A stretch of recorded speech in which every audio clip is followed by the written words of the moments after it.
It was at this moment, in April 1967, that Lyndon Johnson took an unprecedented step.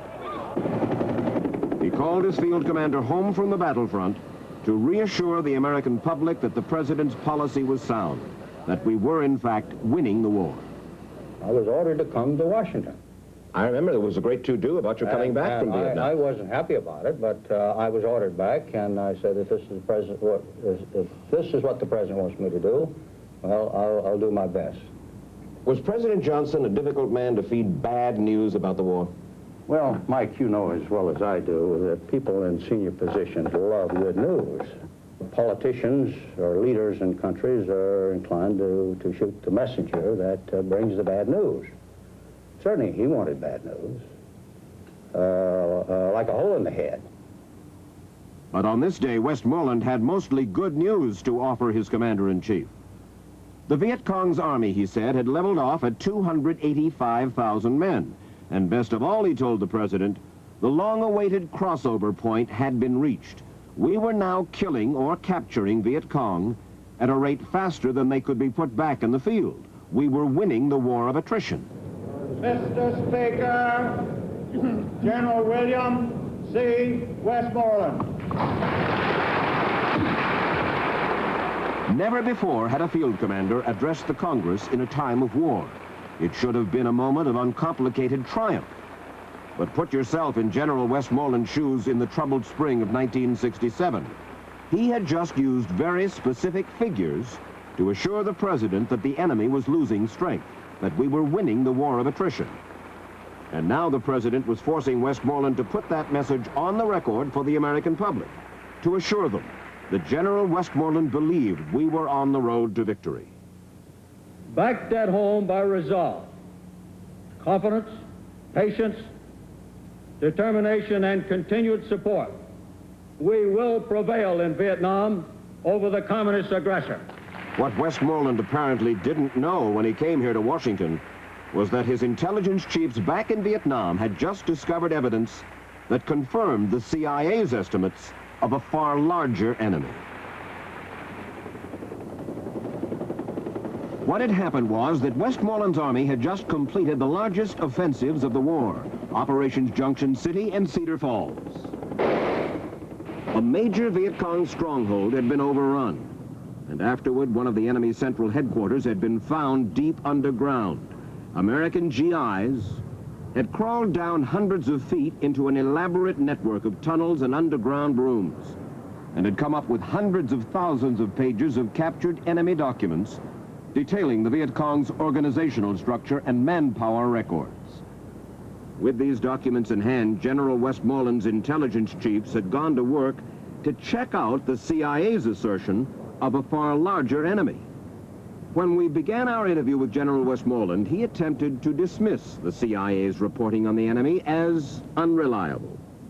There was a few individuals, as I recall, a young man named Adams, who was an analyst, who had a report. Sam Adams. I don't know his name, but anyway, his school of thought was that we were underestimating the strength of the enemy.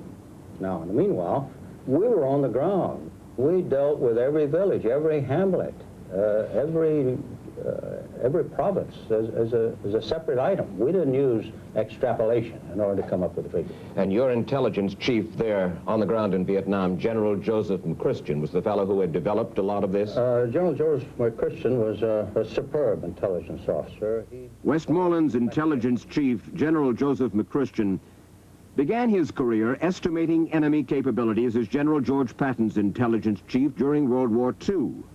A West Point graduate, he was the military's chief of intelligence for 2 years, 1966 and 67 in Vietnam.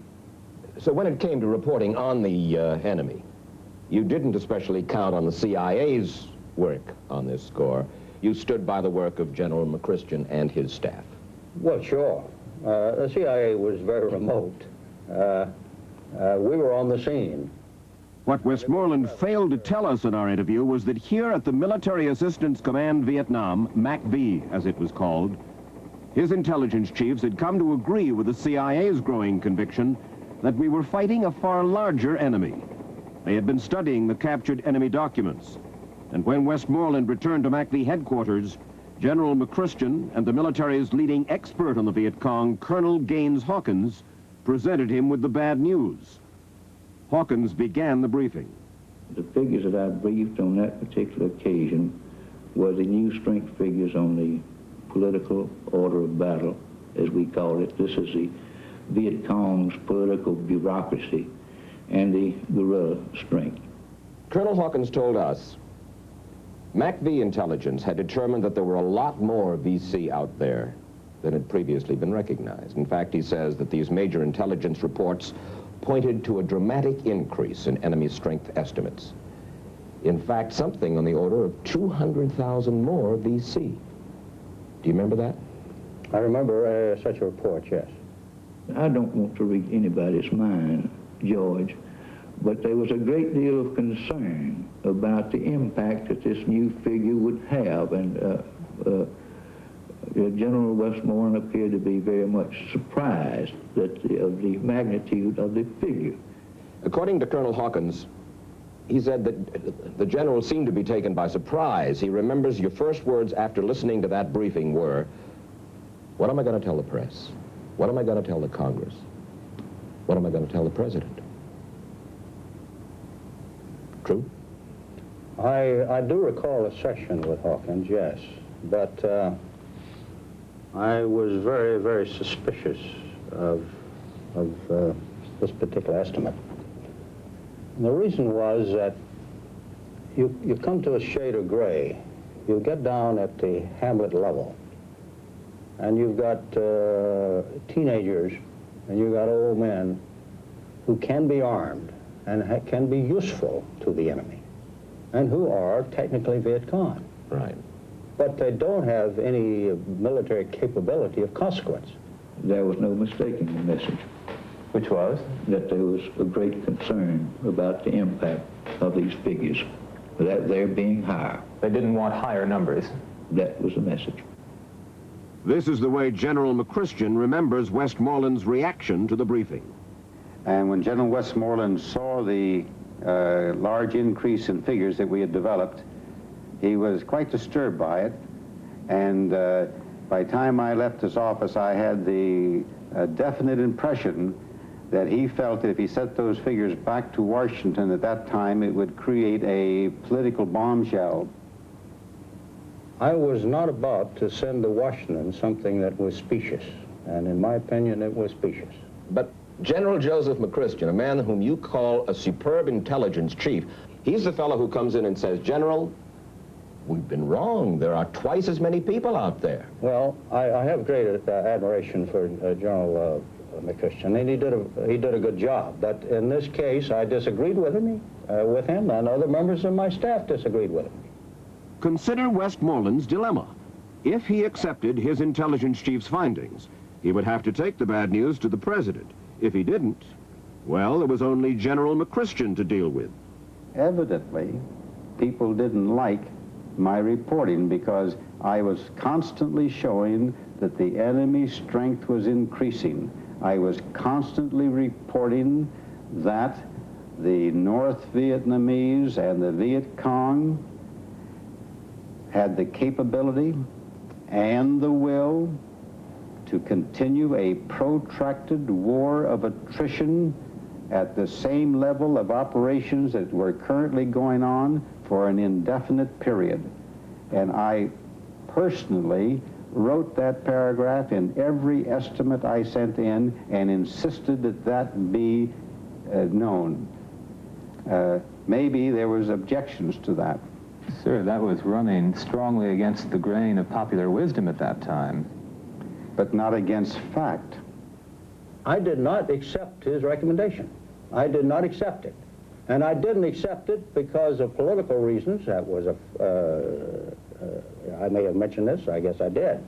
But that was not the fundamental thing. I just didn't accept it. What's the political reason? Why would it have been a political bombshell? That's really... Because the people in Washington were not sophisticated enough to understand and evaluate this thing, and neither was the media. We underscore what General Westmoreland just said about his decision. He chose not to inform the Congress, the President, not even the Joint Chiefs of Staff, of the evidence collected by his intelligence chief, evidence which indicated a far larger enemy.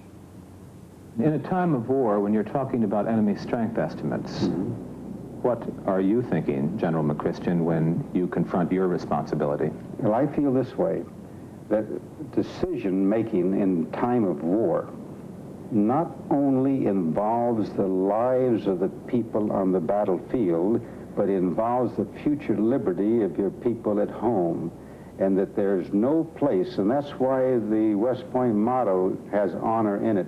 There's no place for an officer in any executive department of government, much less the military, who cannot conduct his public duty honorably. Shortly after Westmoreland suppressed his intelligence chief's report, General Joseph McChristian was transferred out of Vietnam. It was at this point, we believe, that MACV began to suppress and then to alter critical intelligence reports on the strength of the enemy.